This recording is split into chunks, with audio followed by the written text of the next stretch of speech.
BJP ക്യാമ്പിൽ ഇപ്പോഴും നിൽക്കുന്ന സത്യപാൽ മാലിക് തന്നെ പറഞ്ഞാണ് തെരഞ്ഞെടുപ്പ് എടുക്കുമ്പോൾ ഇത്തരത്തിലുള്ള പല നീക്കങ്ങളും പ്രതീക്ഷിക്കണം.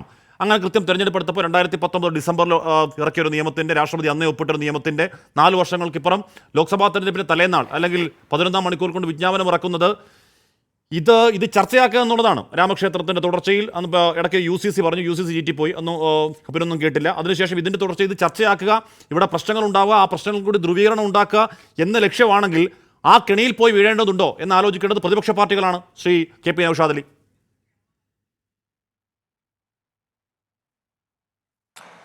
അല്ല, ഹഷ്മി പറഞ്ഞ വാക്കുകൾ ഞാൻ പൂർണ്ണമായിട്ട് ശരിവെക്കുകയാണ്.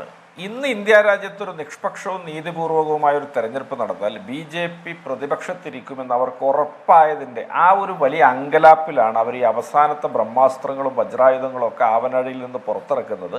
കഴിഞ്ഞ 4 വർഷമായിട്ട് കേൾവി മാത്രമായിരുന്ന ഒന്നെടുത്താണ് ഇപ്പോൾ അവർ പ്രയോഗിക്കുന്നത്. ഇവിടെ എനിക്ക് പറയാനുള്ളത്, BJPയെ സംബന്ധിച്ചിടത്തോളം തെരഞ്ഞെടുപ്പ് വിജയമാണ് അവരിതിലൂടെ ലക്ഷ്യം വെക്കുന്നത്.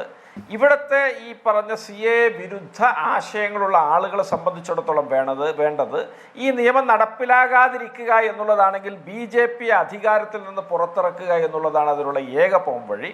അതിനെത്തരത്തിലുള്ള പ്രവൃത്തികളാണോ ഉതകുന്നത് അത് ചെയ്യാൻ ഈ രാജ്യത്ത് മുഴുവൻ CAA വിരുദ്ധ മനസ്സുള്ള മനുഷ്യസ്നേഹികളും മുന്നോട്ട് വരണം. അല്ലാതെ ഇതിനെ വൈകാരികമായി പ്രതികരിച്ചുകൊണ്ട് BJP ഉണ്ടാക്കുന്ന ഒരു കൂടിനകത്തേക്ക് സ്വയം ഓടിക്കയറുന്ന ഒരു സമീപനം ഉണ്ടാക്കരുത്. കേരളത്തിലാണെങ്കിൽ പോലും ഇതിനെ മുസ്ലിങ്ങളുടെയോ അല്ലെങ്കിൽ ന്യൂനപക്ഷങ്ങളുടെയോ വോട്ട് മേടിക്കാനുള്ള ഒരു ഓട്ട മത്സരമായിട്ട് CPM ചിത്രീകരിച്ച് മുമ്പത്തെ പോലെ മുന്നോട്ട് വരരുത്.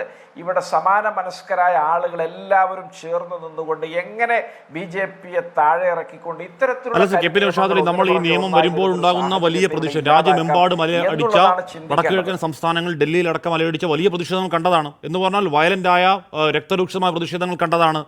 ഗോലിമാരോ സാരോങ്കോ എന്നൊരു കേന്ദ്രമന്ത്രി ജനക്കൂട്ടത്തിന് നേരെ പറഞ്ഞ അസംബന്ധങ്ങൾ നമ്മൾ കേട്ടവരാണ്. എന്ന് പറഞ്ഞാൽ ആ പ്രതിഷേധ വഴിയിലേക്കാണ് ഇനിയും ഇറങ്ങുന്നതെങ്കിൽ അത് മാസങ്ങൾക്കപ്പുറം വരാൻ പോകുന്ന ലോക്സഭാ തെരഞ്ഞെടുപ്പിൽ BJPയുടെ ഇന്ധനമാണ് എന്ന് പ്രതിപക്ഷം തിരിച്ചറിയുമോ എന്നതായിരുന്നു എൻ്റെ ലഘുവായ ചോദ്യം. ശ്രീ KP നൗഷാദ് അലി. അല്ല, തീർച്ചയായിട്ടും നിങ്ങൾ ചോദിച്ച ചോദ്യത്തിൽ കാതലായ പല അംശങ്ങളും വശങ്ങളുമുണ്ട്. ഇവിടെ CA വിരുദ്ധ മനസ്സുള്ള മനുഷ്യർ ചെയ്യേണ്ടത് അവർ ഒരഭിപ്രായ രൂപീകരണത്തിൽ എത്തുക, ഒരു പാതയിൽ ഇതിനെതിരെ ചിന്തിക്കുക, മുന്നോട്ട് പോവുക എന്നുള്ളതാണ്. ഞാനൊരു കാര്യം പറയട്ടെ അഷ്മി, ഇത് ആർട്ടിക്കിൾ 14 നഗ്നമായ ലംഘനമാണ്. ഏതെങ്കിലും മതത്തിൻ്റെയോ ജാതിയുടെയോ ലിംഗത്തിൻ്റെയോ പ്രദേശത്തിൻ്റെയോ പേരിൽ ആളുകളെ നിയമത്തിൻ്റെ മുന്നിൽ വിഭാഗീയമാക്കി പെരുമാറരുത്, അല്ലെങ്കിൽ അവരെ തരംതിരിക്കരുത്, വിവേചന ബുദ്ധിയോടുകൂടി അവരെ ട്രീറ്റ് ചെയ്യരുത് സ്റ്റേറ്റ് എന്ന വളരെ കൃത്യമായിട്ട് എഴുതി വെച്ച ആർട്ടിക്കിൾ 14 നഗ്നമായ ലംഘനമാണിത്. ഇതിനെ നിയമപരമായി നേരിടണം, ഇതിനെ ആശയപരമായി നേരിടണം.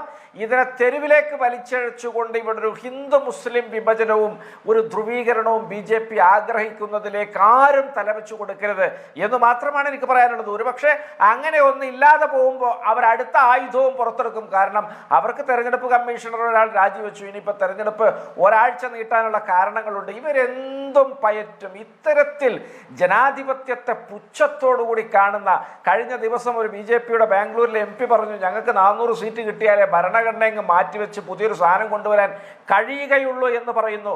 ഇവർ ഇത്തരത്തിൽ എന്തും ചെയ്യും, മതഭ്രാന്തിന്റെ രാജ്യമാക്കിയിട്ട് ഒരു ശിലായുഗ പ്രാകൃത മനസ്സുള്ള ഒരു ചുറ്റുപാടിലേക്ക് രാജ്യത്തെ കൊണ്ടുപോവുകയാണ്. ആളുകൾ വളരെ ഗൗരവത്തോടു കൂടി ഇത് ചിന്തിക്കണം. അത്തരത്തിൽ ബുദ്ധിപരമായി കൗശലപൂർവ്വം ഈ രാഷ്ട്രീയത്തെ നേരിടണമെന്നാണ് എനിക്ക് പറയാനുള്ളത്. അല്ലാതെ വൈകാരികമാക്കിയിട്ട് ഇതിനെ കുളമാക്കി BJPയുടെ ഇംഗിതത്തിന് സ്വയം വശംവദരാകരുത് എന്ന് എല്ലാവരോടുമായി പ്രേക്ഷകർ ഉൾപ്പെടെയുള്ളവരോട് പറയാൻ ഞാൻ ആഗ്രഹിക്കുകയാണ്.